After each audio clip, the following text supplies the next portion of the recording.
Friends, welcome back to my channel. আমি পায়েল চলে এসেছি তোমার জন্য নতুন একটা ব্লগ নিয়ে। তো আজকে আমি যাচ্ছি কলকাতার অন্যতম পর্যটন স্থান, সেটা হচ্ছে ভিক্টোরিয়া মেমোরিয়াল হল। সেখানে যেতে গেলে কিভাবে যাবে আর টিকিট প্রাইস কটা অবধি খোলা থাকে, কটা অবধি বন্ধ থাকে, সমস্ত কিছুই দেখতে পাবে আমার এই ভিডিওতে। তো ভিডিওটা শেষ অবধি দেখতে থাকো। যারা যারা আমার এই চ্যানেলে নতুন আছে তারা অবশ্যই আমার চ্যানেলটা সাবস্ক্রাইব করো। তো চলো আমি যাই।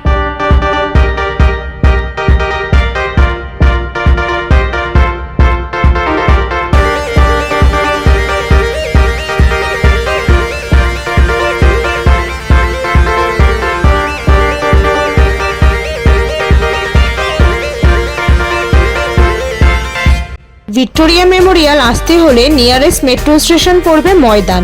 আর যদি কেউ শিয়ালদা থেকে আসো তাহলে সরাসরি বাস পেয়ে যাবে, যেটা তোমাদের বিড়লা তারামণ্ডল নেওয়া হবে। সেখান থেকে একটু পায়ে হেঁটেই পড়ে যাবে ভিক্টোরিয়া মেমোরিয়াল। ফাইনালি আমরা এসে পৌঁছে গেছি ভিক্টোরিয়া মেমোরিয়াল। এখানে আমরা টিকিট কেটে নেব। তো এখন দেখতেই পাচ্ছ 30 টাকা হচ্ছে শুধুমাত্র গার্ডেন পরিদর্শন করার জন্য।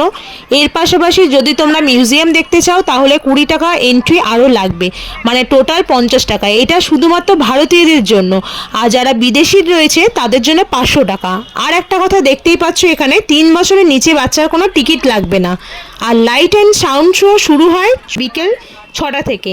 ইস্ট কাউন্টার থেকে তোমরা 5:30টার সময় টিকিট পেয়ে যাবে। আর দেখতেই পাচ্ছ এখানে টাইমিংও দিয়ে দেওয়া হয়েছে। মঙ্গলবার, শুক্রবার আর রবিবার বাংলায় দেখানো হয়, বৃহস্পতিবার আর শনিবার হিন্দিতে, আর অনলি বুধবার তোমার ইংলিশে শো হয়। তো এখন আমাদের টিকিট কাটা হয়ে গেছে, এখন আমরা ভেতরে যাচ্ছি। তো চলো।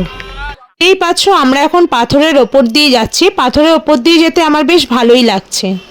দেখতেই পাচ্ছ এখানে লেখা রয়েছে ড্রোন কিন্তু এখানে ওড়ানো চলবে না, আর পালিত পশু আনা নিষেধ। এখন আমরা যাব গ্যালারির দিকে, তার আগে গার্ডেনটা একটু ঘুরে দেখে নেব। তো দেখতেই পাচ্ছ গার্ডেনটা কি সুন্দরভাবে রয়েছে। এখানে বাচ্চারা খেলা করছে, অনেকে এখানে পিকনিক করছে, আবার বাড়ি থেকে খাবার কিন্তু অ্যালাউ নেই, কিন্তু অনেকে কিন্তু এখানে সেটাও খাচ্ছে। তো চাদর বিছিয়ে এই ছোট্টভাবে পিকনিক করার ভিক্টোরিয়ার মজাটাই আলাদা। তো শীতকালে এটাই খুব ভালো লাগে দেখতে। ভিক্টোরিয়া মেমোরিয়াল হলের বাইরে এই যে মূর্তিটা দেখতে পাচ্ছ, এটা রানী ভিক্টোরিয়ার মূর্তি। এখন আমরা যাব গ্যালারির ভেতরে। তো গ্যালারির লাইন দেখতে পাচ্ছ প্রচুর রয়েছে। আমাদের প্রায় ধরে নাও 10 মিনিট লেগে গেছে এই লাইন ক্রস করতে।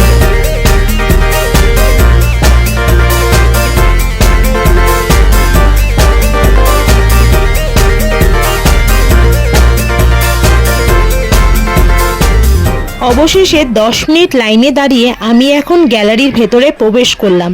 সোমবার কিন্তু গ্যালারির ভেতরটা বন্ধ থাকে। 1906 সালে ভিক্টোরিয়ার কাজ শুরু হয়েছিল এবং 1912 সালে শেষ হয়েছিল। আর 1921 সালে জনসাধারণদের জন্য ভিক্টোরিয়ার দরজা খুলে দেওয়া হয়েছিল।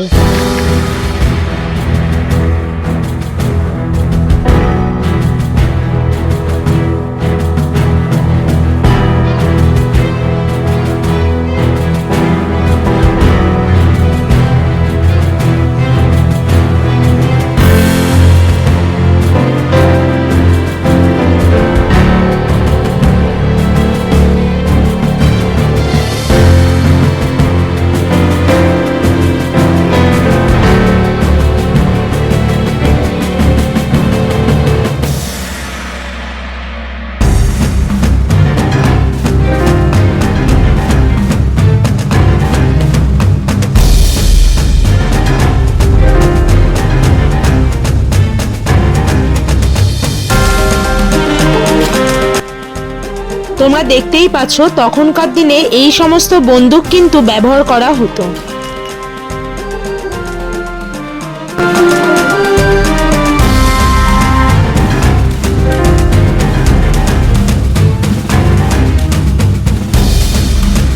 ভিক্টোরিয়া মেমোরিয়ালে টোটাল 25টা গ্যালারি রয়েছে। এর মধ্যে রয়েছে রাজকীয় গ্যালারি, জাতীয় নেতার গ্যালারি, প্রতিকৃত গ্যালারি, কেন্দ্রীয় হল, ভাস্কর্য গ্যালারি, অস্ত্র ও অস্ত্রাগার গ্যালারি এবং নতুন কলকাতার গ্যালারি।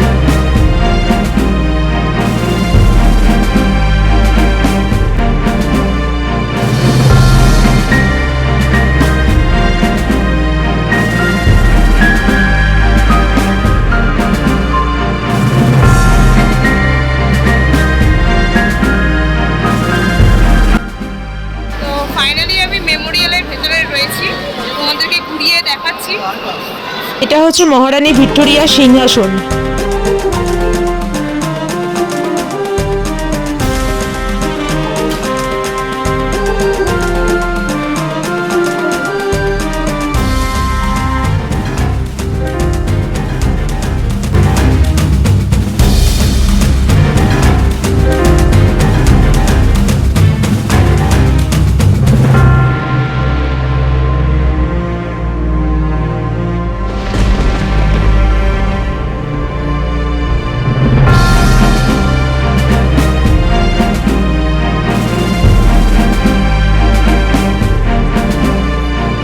এখন আমরা আসলাম দোতলার গ্যালারিতে। স্বাধীনতা সংগ্রামের কিছু ফুটেজ তুলে ধরা হয়েছে এই ভিডিওর মাধ্যমে। তো চলো তোমাদের ভিডিওটা শেয়ার করি।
গ্যালারি দেখা হয়ে গেছে। এখন আমরা পেছনের গেট থেকে বাইরে বেরোলাম। যেহেতু শীতকাল তাই সূর্যমামা তাড়াতাড়ি করে অস্ত যাচ্ছে।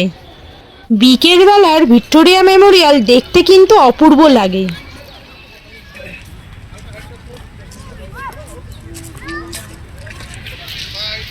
আদির আবদারে ভিক্টোরিয়া মেমোরিয়াল দেখার পর চলে আসলাম ঘোড়ার গাড়ি চড়তে।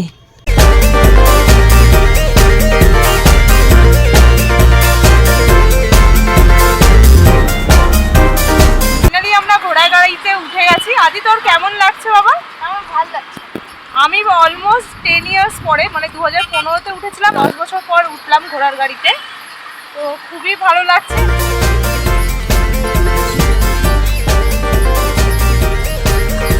এখন ঘোড়ার গাড়ির দাম করে দিয়েছে 500। তো এক রাউন্ড তোমাদেরকে ঘোরাবে। लाइट क्यों नहीं जल रहा है? हाँ, अच्छा। और पहले कितना था गाड़ी? अभी अभी क्या सारा गाड़ी बैटरी? তো শুনতেই পারলে এখন সব গাড়ি ব্যাটারি দিয়ে চলে।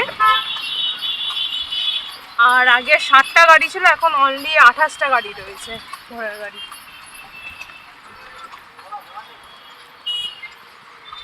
নর্মাল ঘোড়াও পাবে তোমরা। এই ঘোড়াগুলো তো ভিক্টোরিয়া পুরোটা ঘুরিয়ে তোমাদেরকে দেখালাম। তো কেমন লাগলো অবশ্যই তোমরা আমাকে কমেন্টে জানিও। আর যারা যারা আমার চ্যানেলে ফার্স্ট এসছো তারা অবশ্যই আমার চ্যানেলটা সাবস্ক্রাইব করো, লাইক আর শেয়ার করতে ভুলো না। দেখা হচ্ছে নেক্সট ব্লগে। Bye bye.